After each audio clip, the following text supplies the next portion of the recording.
can visa allocations from the TEA categories or quotas change in the future? So what I mean by that is, can some of the 6,800 pre-RIA EB-5 visa allocations be moved to the pool of 3,200 TEA visas? I know none of us have a crystal ball here, but...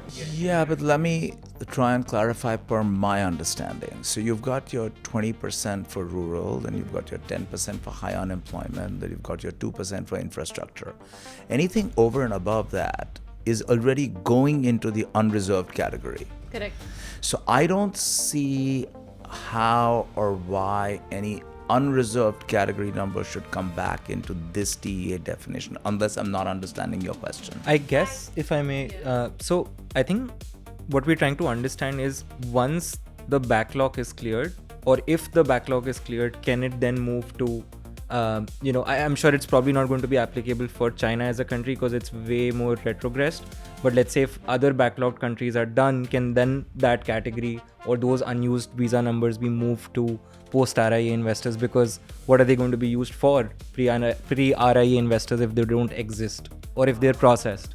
I think your big thing over there is if that ever happens. Yeah, I mean, yeah. when retrogression hits, and I'm sure this will come up in conversation as well, if retrogression hits, it's going to be for so many years that unless the program somehow just comes to an end and there are no additional investors, or like Ignacio correctly said, if the burden of proving your source becomes so impossible to meet that you have all this extra numbers lying around, I don't see how that's realistically going to happen. And even today, for those who are applying at consulates, we're all seeing notices from the NBC saying select the category you want to get into.